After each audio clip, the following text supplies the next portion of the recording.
നമസ്കാരം. ഒടുവിൽ മേനോൻ രായാവിന് ആ സസ്പെൻഷൻ കൽപ്പന പിൻവലിക്കേണ്ടി വന്നു. നിൽക്കക്കള്ളിയില്ലാത്തൊരവസ്ഥയായി.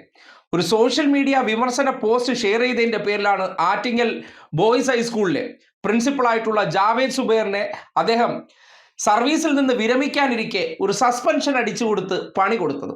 എനിക്കെതിരെ വിമർശിക്കാനായോ? മേനോൻ രായാവ് കലികൊണ്ട് തുള്ളി. എന്നിട്ട് അതിനെക്കുറിച്ച് ചോദ്യം വന്നപ്പോൾ, കാര്യം പൂച്ച പെറ്റ് കിടക്കുന്നു എന്ന വ്യാജ പ്രചരണം നടത്തിയിട്ട് ഈ നാട്ടിൽ പല കാര്യങ്ങളും ചെയ്യാനായിട്ട് ഖജനാവിൽ ഫണ്ടുണ്ട്. ഇന്നലകളിൽ ഖജനാവ് പൂച്ച പെറ്റ് കിടക്കുന്നു എന്ന് നാട് നീളെ മൈക്ക് കെട്ടി പറഞ്ഞ കാര്യത്തെ പൂച്ചയെ പുറത്ത് കിടത്തിക്കൊണ്ട് VD സതീശൻ ഇരിക്കുന്ന ഒരു പോസ്റ്റ്, അതിൽ കുരു പൊട്ടാൻ ഒന്നുമില്ല. അങ്ങനെയാണെങ്കിൽ ഇവരെല്ലാം കൂടി ചേർന്ന് മുഖ്യമന്ത്രി പിണറായി വിജയനെതിരെ പ്രചരിപ്പിച്ചിട്ടുള്ള ചിത്രങ്ങളൊക്കെ എടുത്ത് നോക്കിക്കഴിഞ്ഞാൽ അതിനോളം എന്താണിത്? എത്ര മാന്യമായിട്ടുള്ളൊരു പോസ്റ്റാണ്.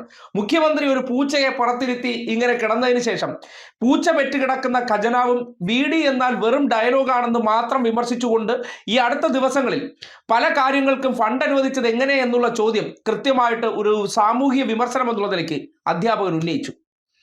രായാവിന് താങ്ങും. മേനോനെ വിമർശിക്കാനായത് എങ്കിൽ സർക്കാരിലെ പെൻഷൻ വാങ്ങണ കാട്ടിത്തരാം. അതായിരുന്നു ഹുങ്ക്. അതായിരുന്നു കഴിഞ്ഞ ദിവസം വാർത്താ സമ്മേളനത്തിൽ, അതായത് മുൻപൊരു KSRTC ജീവനക്കാരൻ വിമർശിച്ചതിനെ ഈ അധ്യാപകന്റെ തലയിലേക്ക് വെച്ചിട്ട് നിങ്ങൾക്കും അറിയാമല്ലോ അതിന്റെ സത്യാവസ്ഥ എന്താണെന്നുള്ള നിലയ്ക്ക് ഒരു പച്ച നുണ അടിച്ചങ്ങ് വിടുകയാണ്. എന്ത് കാര്യത്തിലും അങ്ങനെയാണല്ലോ, നിങ്ങൾക്ക് കൂടി അറിയാലോ എന്നൊരു വാചകം ചേർത്ത് വെച്ച് നുണ അങ്ങ് തട്ടിവിട്ടതിന് ശേഷം ഒരു വിമർശനത്തെ പോലും ഉൾക്കൊള്ളാൻ പറ്റാത്ത രീതിയിൽ ഒരു സർക്കാർ ഉദ്യോഗസ്ഥൻ, അദ്ദേഹം മോശമായിട്ടുള്ള ഒരു കാര്യവും അതിനകത്ത് പറഞ്ഞിട്ടില്ല. മുഖ്യമന്ത്രി പൂച്ചയും വെച്ചുകൊണ്ടിരിക്കുന്ന ആ ചിത്രത്തിൽ എന്ത് അശ്ലീലമാണുള്ളത്? അദ്ദേഹത്തിന്റെ പൂച്ച പെറ്റ് കിടക്കുന്നു എന്ന വാചകം പറഞ്ഞാൽ നിങ്ങൾ അതിനെതിരെ മിണ്ടാൻ പാടില്ല. കള്ളമാണെങ്കിൽ പോലും തൊണ്ട തൊടാതെ മിഴുങ്ങി അടിയാളന്മാരെ പോലെ നിൽക്കണം. ആ മനോഭാവമാണല്ലോ കാണിച്ചത്. എന്തായാലും KST ഉൾപ്പെടെയുള്ളവർ ഈ വിഷയത്തിൽ ഇടപെട്ടുകൊണ്ട് ആ പോസ്റ്റ് ഇനിയും എല്ലാവരും ഷെയർ ചെയ്യുമെന്നുള്ള കൃത്യമായിട്ടുള്ള സന്ദേശം ആ സംഘടന നൽകിയപ്പോൾ ഒടുവിൽ നിൽക്കക്കള്ളിയില്ലാതെ പുറത്തിറക്കിയ സസ്പെൻഷൻ കൽപ്പന പിൻവലിക്കുകയായിരുന്നു.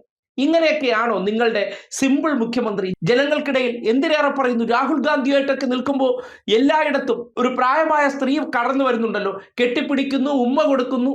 ഇങ്ങനെയൊക്കെ ചെയ്യുന്ന വ്യക്തി ക്യാമറകൾക്ക് മുന്നിൽ കാട്ടുന്ന അഭിനയം എന്നതിനപ്പുറം ചെറിയൊരു വിമർശനം, അത് റിയാലിറ്റി വെച്ചുള്ള കാര്യങ്ങൾ പറഞ്ഞതിനെ ഒരിക്കലും ഉൾക്കൊള്ളാൻ പറ്റുന്നില്ലെങ്കിൽ ആ സവർണ മാടമ്പി മനസ്സെന്താണെന്ന് നാട്ടുകാർക്ക് ചിന്തിക്കാവുന്നതേ ഉള്ളൂ.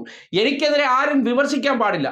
വിമർശനം എനിക്ക് സഹിക്കാൻ പറ്റില്ല. കാര്യം നാട് നീളെ നടന്ന് ബാക്കിയുള്ളവരെ ഏറ്റവും മോശം ഭാഷയിലും ഏറ്റവും നിലവാരമില്ലാത്ത രീതിയിൽ അധിക്ഷേപിച്ച വ്യക്തിക്ക് ഇന്ന് മുഖ്യമന്ത്രി കസേരയിൽ ഇരിക്കുമ്പോൾ എനിക്കെതിരെ ശബ്ദിക്കാൻ പാടില്ല. എനിക്കെതിരെ എന്തെങ്കിലും പറഞ്ഞാൽ കേസിൽപ്പെടുത്തും, അല്ലെങ്കിൽ സർക്കാർ ഉദ്യോഗസ്ഥരാണെങ്കിൽ സസ്പെൻഡ് ചെയ്യും.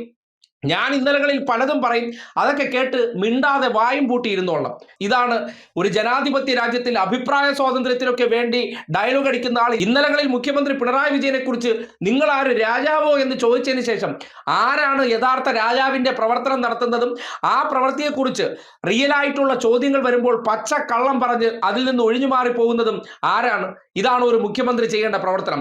വാചക കസർത്ത് കൊണ്ട് വിദഗ്ധമായി എനിക്ക് നിലനിൽക്കാൻ അറിയാമെന്നുള്ളത് കൊണ്ട് എന്ത് ചോദ്യത്തെയും അതിനെ വഴിതിരിച്ചുകൊണ്ട് അതിനെ തെറ്റായ രീതിയിൽ വ്യാഖ്യാനിച്ചുകൊണ്ട് എസ്കേപ്പ് അടിക്കാൻ അറിയാമെന്നുള്ളത് കൊണ്ട് എന്ത് തോന്നിവാസവും കാട്ടിയിട്ട് അങ്ങ് പോകാമെന്ന് കരുതരുത്. ഈ നാട്ടിലെ മനുഷ്യർക്ക് പ്രതിഷേധിക്കാൻ ശേഷിയുണ്ട്. അവരാരും അടിമകളല്ല.